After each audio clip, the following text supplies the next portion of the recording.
ओम शांति। आज 27 दिसंबर 2023 की बाबा की साकार मुरली है। मुरली के महावाक्य हैं, मीठे बच्चे, देवताओं से भी उत्तम कल्याणकारी जन्म तुम ब्राह्मणों का है, क्योंकि तुम ब्राह्मण ही बाप के मददगार बनते हो। प्रश्न है, अभी तुम बच्चे बाबा को कौन सी मदद करते हो? मददगार बच्चों को बाप क्या प्राइज देते हैं? उत्तर है, बाबा प्यूरिटी पीस का राज्य स्थापन कर रहे हैं।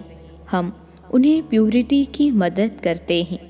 बाबा ने जो यज्ञ रचा है उसकी हम संभाल करते हैं, तो ज़रूर बाबा हमें प्राइज देगा। संगम पर भी हमें बहुत बड़ी प्राइज मिलती है। हम सृष्टि के आदि मध्य अंत को जानने वाले त्रिकालदर्शी बन जाते हैं और भविष्य में गद्दी नशीन बन जाते हैं। यही प्राइज है। गीत है, पितु मात सहायक स्वामी सखा। ओम शांति। यह किसकी महिमा है? यह है परमपिता परमात्मा, जिनका नाम शिव है, उनकी महिमा। उनका ऊंचते ऊंच नाम भी है तो ऊंचते ऊंचा धाम भी है। परमपिता परम आत्मा का भी अर्थ है सबसे ऊंचे ते ऊंची आत्मा।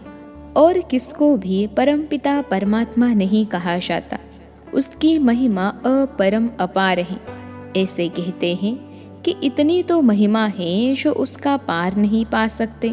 ऋषि मुनि भी ऐसे कहते थे कि उसका पार नहीं पा सकते। वो भी नेति नेति कहते आए हैं। अब बाबा स्वयं आकर अपना परिचय देते हैं। क्यों? बाबा का परिचय तो होना चाहिए ना। तो बच्चों को परिचय मिले कैसे? जब तक वह इस भूमि पर न आए तब तक और कोई उनका परिचय दे न सके। जब फादर सोज सन तब सन शोज फादर। बाप समझाते हैं, मेरा भी पार्ट नूंदा हुआ है। मुझे ही आकर पतितों को पावन करना है।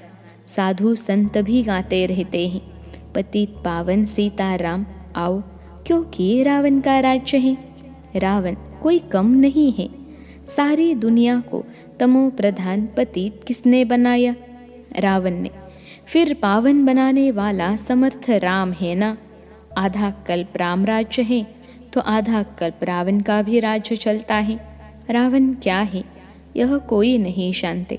वर्ष वर्ष जलाते रहते हैं तो भी रावण का राज्य चलता रहता है। जलता थोड़े ही है। मनुष्य कहते हैं परमात्मा समर्थ है तो रावण को राज्य करने क्यों देते हैं? बाप समझाते हैं, यह नाटक है हार जीत का, हेल और हेविन का। भारत पर ही सारा खेल बना हुआ है। यही बना बनाया ड्रामा है। ऐसे नहीं, परमपिता सर्वशक्तिमान है तो खेल पूरा होने के पहले ही आएगा या आधे में खेल को बंद कर सकता है। बाप कहते हैं जब सारी दुनिया पतित हो जाती है तब मैं आता हूँ। इसलिए शिवरात्रि भी मनाते हैं। शिवाय नमः भी कहते हैं। ब्रह्मा विष्णु शंकर को भी देवता नमः कहेंगे। शिव को परमात्मा नमः कहेंगे। शिव क्या ऐसा ही है जैसे बबुलनाथ में या सोमनाथ के मंदिर में है? क्या परमपिता परमात्मा का इतना बड़ा रूप है? वह आत्मा का छोटा बाप का बड़ा है? क्वेश्चन आएगा ना।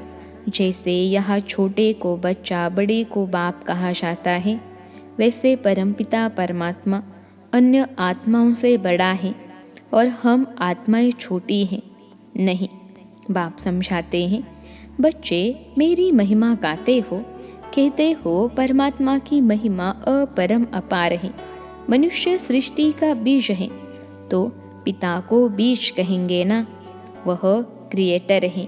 बाकी जो इतने वेद, उपनिषद, गीता, यज्ञ, तप, दान, पुण्य, यह सब है भक्ति की सामग्री। इनका भी अपना टाइम है। आधा कल्प भक्ति का, आधा कल्प ज्ञान का। भक्ति है ब्रह्मा की रात, ज्ञान है ब्रह्मा का दिन। यह शिव बाबा तुमको समझाते हैं। इनको अपना तन तो है नहीं। कहते हैं मैं तुमको फिर से राजयोग सिखलाता हूँ। राज्य भाग्य दिलाने लिए। अब ब्रह्मा की रात पूरी होती है, वही धर्म ग्लानि का समय आ पहुंचा है।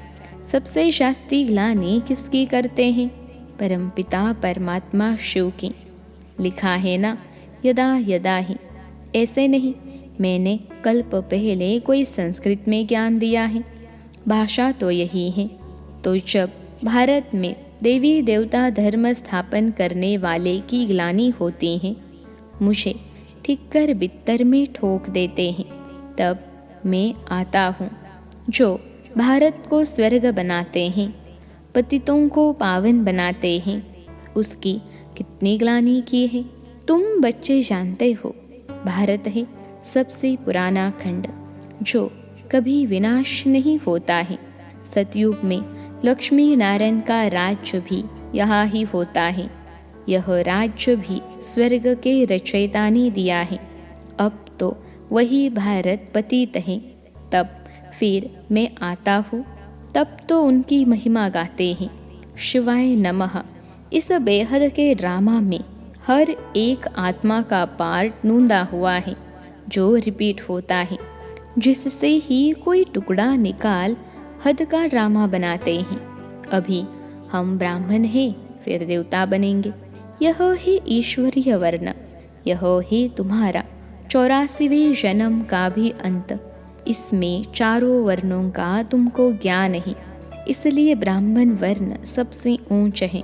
परंतु महिमा व पूजा देवताओं की होती है। ब्रह्मा का मंदिर भी है, परंतु कोई को पता नहीं कि इसमें परमात्मा आकर भारत को स्वर्ग बनाते हैं। जब स्थापना हो रही है तो विनाश भी होना चाहिए।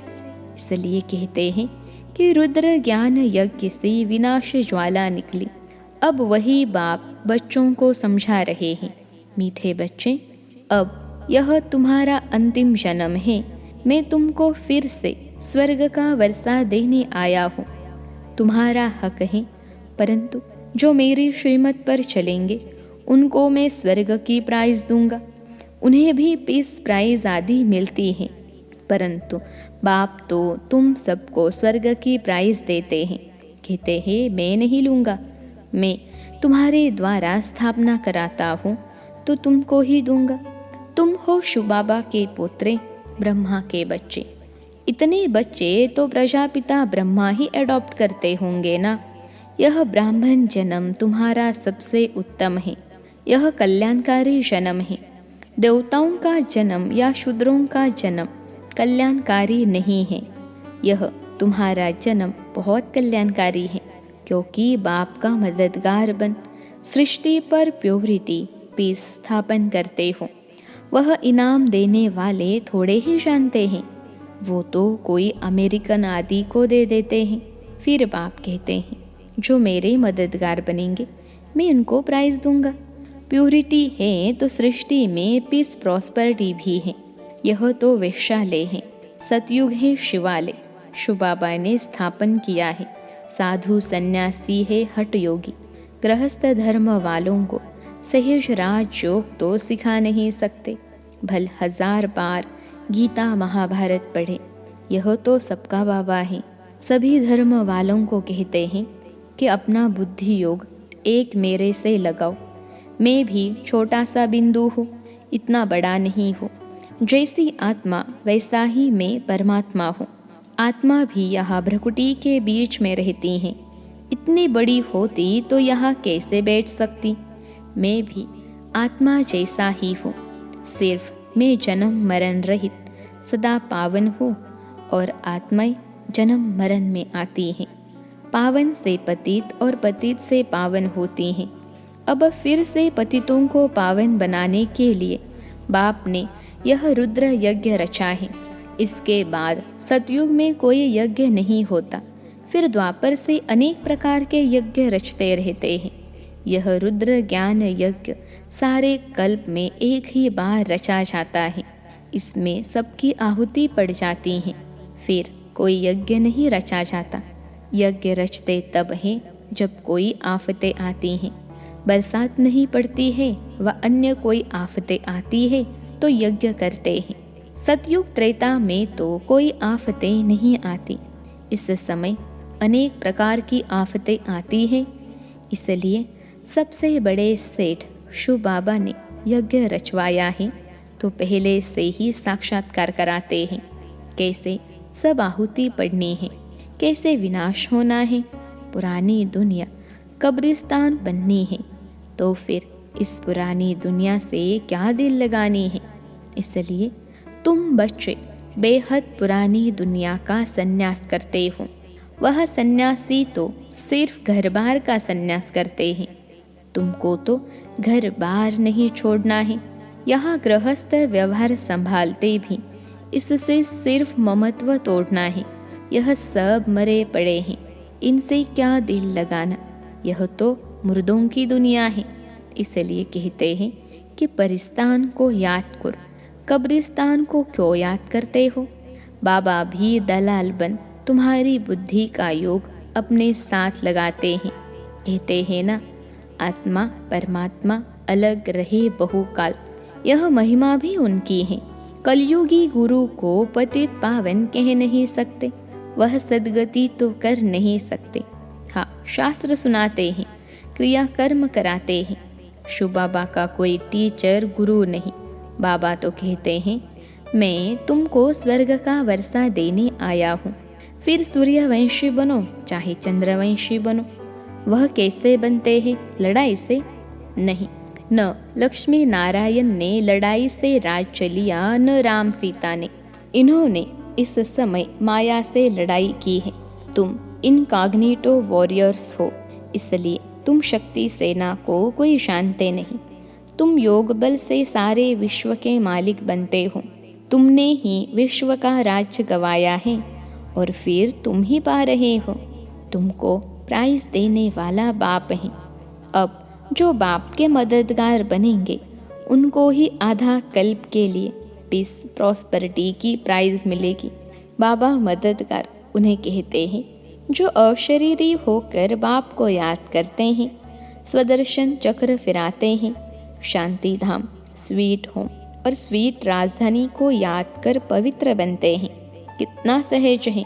हम आत्मा भी स्टार हैं, हमारा बाप परमात्मा भी स्टार है।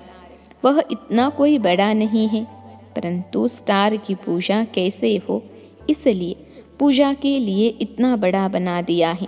पूजा तो पहले बाप की होती है, पीछे दूसरों की होती है। लक्ष्मी नारायण की कितनी पूजा होती है, परंतु उनको ऐसा बनाने वाला कौन? सबका सदगति दाता बाप। बलिहारी उस एक की है ना। उनकी जयंती यानी बर्थ डायमंड तुल्य हैं, बाकी सबके बर्थ कौड़ी तुल्य हैं। शिवाय नमः, यह उनका यज्ञ है। तुम ब्राह्मणों ने रचवाया है। कहते हैं जो मुझे प्यूरिटी पीस स्थापन करने में मदद करेंगे उनको इतना फल दूंगा। ब्राह्मणों से यज्ञ रचवाया है तो दक्षिणा तो देंगे ना। इतना बड़ा यज्ञ रचा है और कोई भी यज्ञ इतना समय नहीं चलता है। कहते हैं जो जितना मुझे मदद करेंगे उतनी प्राइज दूंगा। सबको प्राइज देने वाला मैं हूँ। मैं कुछ नहीं लेता हूँ, सब तुमको देता हूँ। अब जो करेगा सो पाएगा, थोड़ा करेगा तो प्रजा में चला जाएगा। गांधी को भी जिन्होंने मदद की तो प्रेसिडेंट मिनिस्टर आदि बने ना।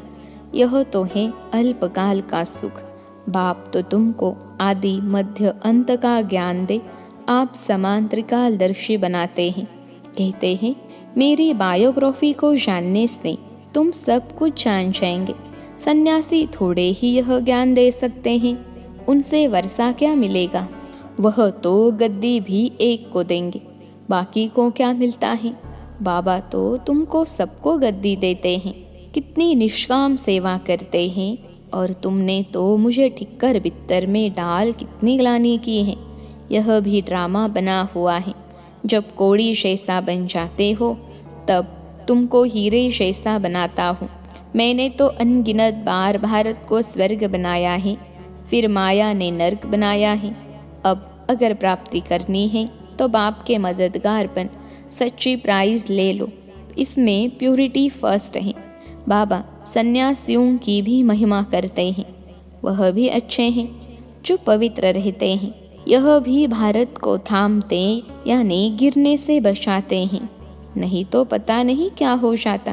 परंतु अब तो भारत को स्वर्ग बनाना है तो जरूर घर गृहस्थ में रहते पवित्र बनना पड़े। बाप दादा दोनों बच्चों को समझाते हैं। शिव बाबा इस पुरानी जुत्ती द्वारा बच्चों को राय देते हैं, नई ले नहीं सकते, माता के गर्भ में तो आते नहीं, पतित दुनिया पतित शरीर में ही आते हैं। इस कलयुग में ही घोर अंधियारा, घोर अंधियारे को ही सोजरा बनाना है। अच्छा, मीठे मीठे सिखिलते बच्चों प्रति माता पिता बाप दादा का याद प्यार और गुड मॉर्निंग। रूहानी बाप की रूहानी बच्चों को नमस्ते। हम रूहानी बच्चों की सिखिलते रूहानी माता पिता बाप दादा को याद प्यार गुड मॉर्निंग और नमस्ते बाबा नमस्ते। धारणा के लिए मुख्य सार। पहली पॉइंट है, इस बेहद की दुनिया का दिल से संन्यास कर अपना ममत्व मिटा देना है, इससे दिल नहीं लगानी है। दूसरी पॉइंट है, बाप का मददगार बन प्राइज लेने के लिए 1 अशरीरी बनना है, 2 पवित्र बनना है, 3 स्वदर्शन चक्र फिराना है, 4 स्वीट होम और स्वीट राजधानी को याद करना है। आज का वरदान है, विशेषताओं को सामने रख सदा खुशी खुशी से आगे बढ़ने वाले निश्चय बुद्धि विजयी रत्न भव। विशेषताओं को सामने रख सदा खुशी खुशी से आगे बढ़ने वाले निश्चय बुद्धि विजयी रत्न भव। विश्लेषण है, अपनी जो भी विशेषताएं हैं उनको सामने रखो, कमजोरियों को नहीं, तो अपने आप में फेत रहेगा। कमजोरी की बात को ज़्यादा नहीं सोचो तो फिर खुशी में आगे बढ़ते जाएंगे। यह निश्चय रखो कि बाप सर्वशक्तिमान है, तो उसका हाथ पकड़ने वाले पार पहुँचे कि पहुँचे। ऐसे सदा निश्चय बुद्धि विजयी रत्न बनते हैं। अपने आप में निश्चय, बाप में निश्चय और ड्रामा की हर सीन को देखते हुए उसमें भी पूरा निश्चय हो, तब विजयी बनेंगे। आज का स्लोगन है, प्यूरिटी की रॉयल्टी में रहो तो हद की आकर्षणों से न्यारे हो जाएंगे। प्यूरिटी की रॉयल्टी में रहो तो हद की आकर्षणों से न्यारे हो जाएंगे। अच्छा, ओम शांति।